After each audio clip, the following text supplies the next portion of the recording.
Hello everyone, आपका हमारे YouTube channel NS education learning पर हार्दिक स्वागत है। यह चैनल आपको बिल्कुल free of cost quality education provide करवाता है। इस वीडियो में हम 8.2 के कुछ क्वेश्चनों को सोल्व करने वाले हैं। तो चलिए स्टार्ट करते हैं। दूसरे क्वेश्चन में हमें दे रखा है सही विकल्प चुनिए और अपने विकल्प का औचित्य दीजिए। यानी कि हमें क्वेश्चन दे रखा है, क्वेश्चन में 4 ऑप्शन दे रखे हैं, हमें 4 ऑप्शन में से कौन सा आंसर सही होगा ये बताना है और इसके साथ में उसका रीजन भी देना है कि ऐसा हुआ क्यों। पहले क्वेश्चन में हमें वैल्यू निकालनी है 2 10 30 डिवाइड बाई 1 प्लस 10 स्क्वायर 30। चूंकि हम जानते हैं 10 30 की जो वैल्यू होती है वो होती है 1 डिवाइड बाई √3। इस वैल्यू को इस क्वेश्चन के अंदर पुट करना है और बस कैलकुलेट करना है।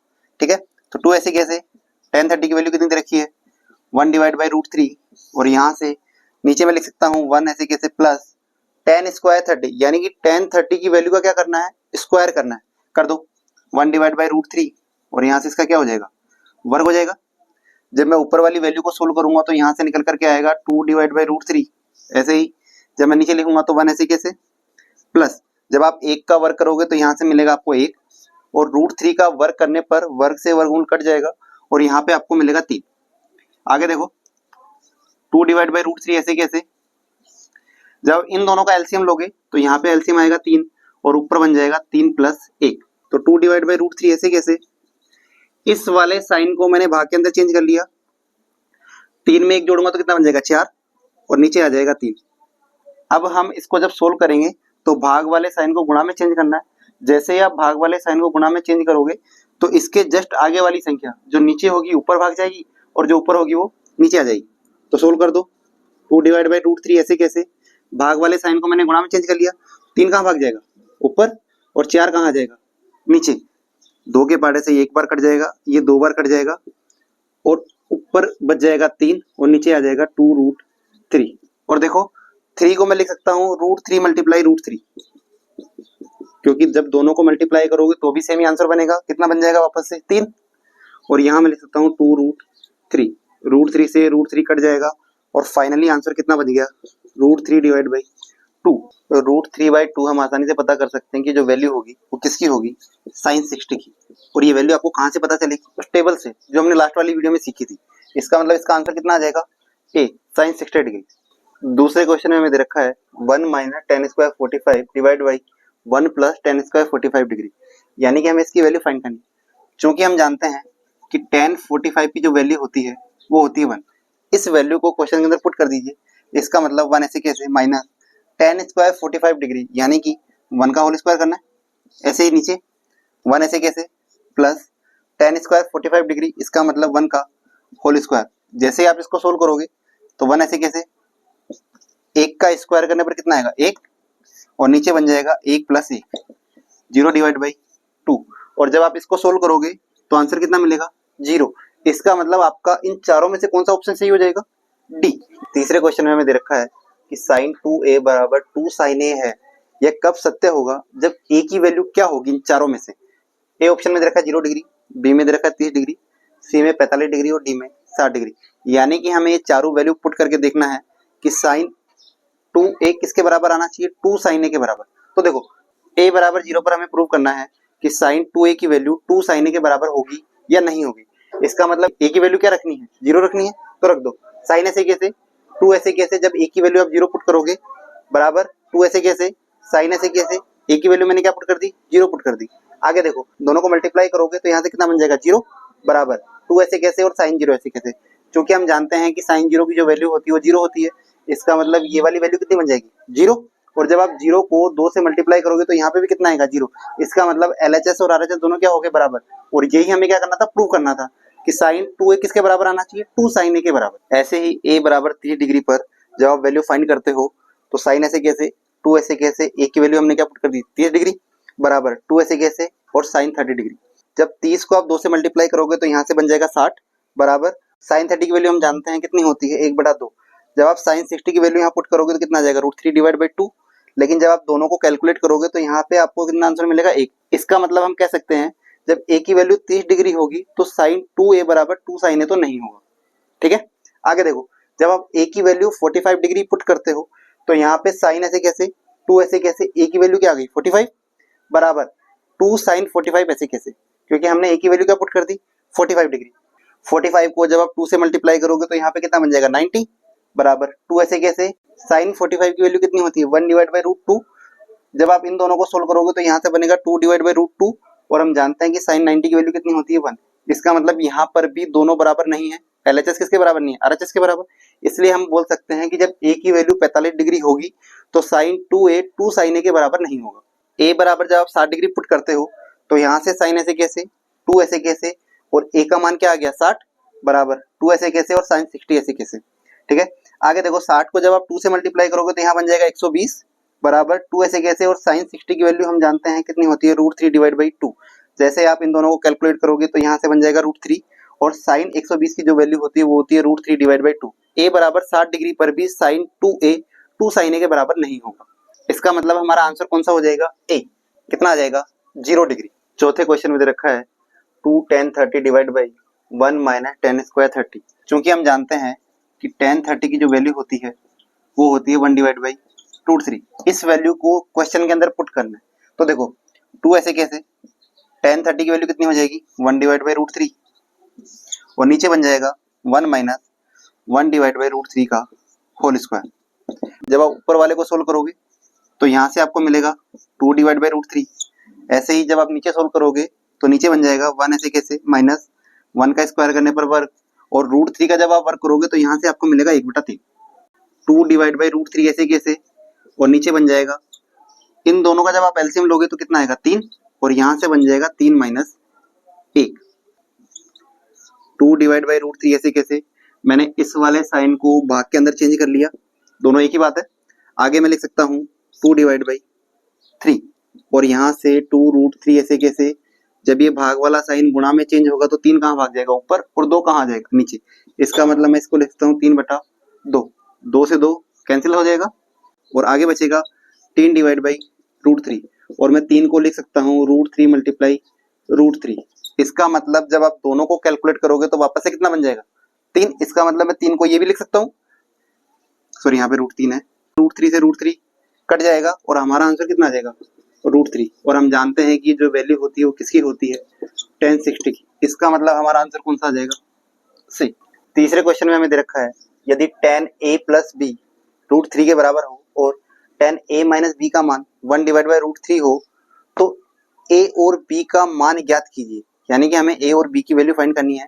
क्वेश्चन में हमें दे रखा है tan a प्लस b का मान किसके बराबर होना चाहिए √3 के बराबर और दूसरा मान दे रखा है tan a माइनस b की जो वैल्यू है किसके बराबर है 1 डिवाइड बाई √3। चूंकि जो मान हमें दे रखे हैं वो tan की फॉर्म में दे रखे हैं इसलिए हम चेक करेंगे कि tan की फॉर्म में √3 किसका मान होता है। तो हम जानते हैं जो √3 जो मान होगा वो किसका होगा tan 60 का। ऐसे ही 1 डिवाइड बाई √3 जो मान होगा वो होगा tan 30 का। क्योंकि तीनों आपस में बराबर है इसका मतलब ये वाली वैल्यू इसके बराबर होगी। देखो यहाँ से tan और tan बराबर नजर आ रहा है, a प्लस b का जो मान है वो किसके बराबर आना चाहिए 60 डिग्री के बराबर। तो मैं यहाँ से लिख सकता हूँ a प्लस b किसके बराबर आ जाएगा 60 डिग्री। ऐसे ही जब आप नीचे वाले को चेक करोगे तीनों वैल्यूज बराबर है क्योंकि tan 30 की वैल्यू कितनी होती है 1 डिवाइड बाई √3 और क्वेश्चन में हमें दे रखा है tan a माइनस b का मान भी कितना है 1 डिवाइड बाई √3। जब आप इन दोनों की तुलना करोगे तो यहाँ से tan, यहाँ से भी tan और आगे क्या लिखा हुआ a माइनस बी और आगे क्या है यहाँ पे 30 डिग्री। इसका मतलब कहीं ना कहीं a माइनस बी का जो मान होगा किसके बराबर होगा 30 डिग्री के बराबर। पुट कर दो a माइनस बी का मान कितना आ जाएगा 30 डिग्री। ये इक्वेशन नंबर 1 और ये इक्वेशन नंबर 2। अब देखो इक्वेशन 2 को जब आप सोल्व करोगे तो मैं इसको लिख सकता हूँ a बराबर 30 प्लस b, क्योंकि b माइनस में है जब दूसरी साइड जाएगा तो प्लस में चेंज हो जाएगा। a की वैल्यू कितनी आ गई 30 प्लस b और इस वाली वैल्यू को उठा करके समीकरण नंबर 1 में चिपका दो। इसका मतलब a की वैल्यू मैं क्या लिख सकता हूँ 30 प्लस b। यहाँ पे देखो a प्लस b का मान कितना दे रखा है 60 डिग्री, लेकिन जब हमने इक्वेशन 2 को सोल्व किया है तो यहाँ पे जो a की वैल्यू निकल करके आई है वो कितनी आई है 30 प्लस b। पुट कर दो, जैसे ही आप a की वैल्यू पुट करोगे तो a का मान यहाँ से कितना बन जाएगा 30 प्लस b और आगे क्या दे रखा है प्लस b, किसके बराबर आ जाएगा 60 डिग्री। 30 प्लस में है उधर जाएगा तो माइनस में बदल जाएगा और जब आप b को b में जोड़ोगे तो यहाँ से आपको मिलेगा 2b और यहाँ से बन जाएगा 60 माइनस 30 और 2b बराबर हो जाएगा 30 डिग्री। जब यहाँ से आप b की वैल्यू फाइंड करोगे तो b का मान निकल करके आएगा 30/2, क्योंकि 2 गुणा में लगा हुआ है उधर जाएगा तो डिवाइड में और जब आप 30 में 2 का भाग दोगे तो यहाँ से आपको b का मान कितना मिलेगा, 15 डिग्री, यानी कि b बराबर कितना आ गया, 15 डिग्री। इस वाली वैल्यू को उठा करके इसके अंदर चिपका दीजिए। a बराबर कितना दे रखा है, 30 प्लस b, और b की वैल्यू अभी अभी हमने फाइंड की है, कितना आया है, 15 डिग्री। पुट कर दो, a बराबर हो जाएगा 30 प्लस 15, और यहाँ से a की वैल्यू मिल जाएगी 45 डिग्री, यानी कि हमने दोनों वैल्यू फाइंड कर ली। a का मान कितना निकल करके आया, 45 डिग्री, और b का मान 15 डिग्री। और चौथे क्वेश्चन में हमसे पूछा है, बताइए कि निम्न में से कौन कौन से कथन सत्य हैं और कौन से असत्य हैं।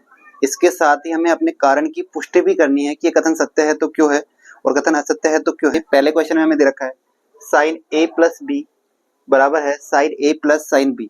साइन a प्लस बी का जो फॉर्मूला होता है वो होता है sine a cos b plus cos a sine b। Sine a plus B का जो मान होगा वो ये होगा, लेकिन क्वेश्चन में हमें क्या दे रखा है, साइन a प्लस बी का मान किसके बराबर आना चाहिए, sine a plus sine B.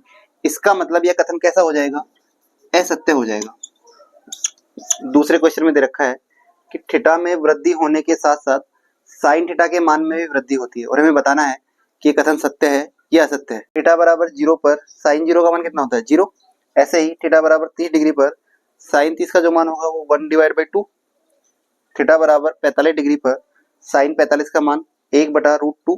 Theta बराबर 60 डिग्री पर साइन 60 की जो वैल्यू होगी √3/2। ऐसे ही थीटा बराबर 90 डिग्री पर साइन 90 का जो मान होता है वो 1 होता है।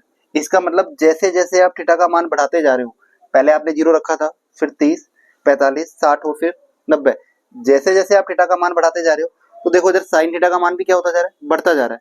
साइन 0 का मान पहले क्या था, 0, फिर धीरे धीरे धीरे करता करता साइन 90 का मान कितना आ गया, 1। इसका मतलब जैसे जैसे आप थीटा का मान बढ़ाते जा रहे हो साइन थीटा का मान भी बढ़ता जा रहा है। कह सकते हैं कि कथन कैसा होगा, सत्य होगा। तीसरे क्वेश्चन में हमसे पूछा है कि थीटा में वृद्धि होने के साथ कोस थीटा के मान में भी वृद्धि होती है। क्योंकि हम जानते हैं थीटा बराबर 0 डिग्री पर कोस 0 का मान 1 होता है। ऐसे ही थीटा बराबर 30 डिग्री पर कोस 30 डिग्री का मान √3/2। थीटा बराबर 45 डिग्री पर कोस 45 का मान 1/√2। थीटा बराबर 60 डिग्री पर कोस 60 का जो मान होगा वो 1/2।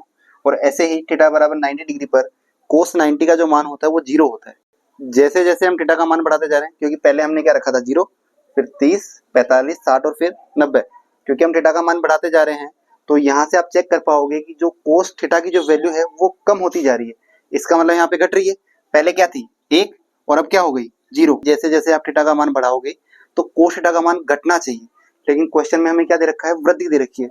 इसका मतलब ये कथन कैसा हो जाएगा, असत्य हो जाएगा कि थीटा के सभी मानों पर साइन थीटा बराबर कोस थीटा होगा या नहीं होगा। क्योंकि हम जानते हैं कि जब थीटा बराबर 0 डिग्री, 30 डिग्री, 45 डिग्री, 60 डिग्री और 90 डिग्री दे रखे हो तो साइन थीटा और कोस थीटा के मान ये होते हैं। 45 डिग्री एक ऐसी वैल्यू है जहां पर साइन थीटा और कोस थीटा के मान दोनों बराबर हैं। इसके अलावा हमें कोई भी एंगल ऐसा नहीं दे रखा जहां पर साइन थीटा और कोस थीटा के मान बराबर हो। इसलिए क्योंकि कथन में हमें दे रखा है सभी मानों पर, लेकिन केवल एक मान ऐसा दे रखा है 45 डिग्री, इस पर दोनों क्या होंगे, बराबर होंगे। इसलिए ये कथन कैसा हो जाएगा, असत्य हो जाएगा। अगर इसने पूछा होता कि 45 डिग्री पर बराबर होते हैं तो हम कह देते कथन कैसा होगा, सत्य। लेकिन इसने क्या पूछा है, सभी मानों पर पूछा है, इसलिए कथन कैसा हो जाएगा, असत्य हो जाएगा। पांचवें क्वेश्चन में दे रखा है a बराबर 0 पर कोट a परिभाषित नहीं है। यह कथन सत्य है या असत्य है, इसके बारे में बताना है। क्योंकि हम जानते हैं कि a बराबर 0 डिग्री पर कोट a की जो वैल्यू होती है वो होती है अनंत, जिसको हम लिख सकते हैं अपरिभाषित। इसका मतलब इसका मान परिभाषित नहीं होगा।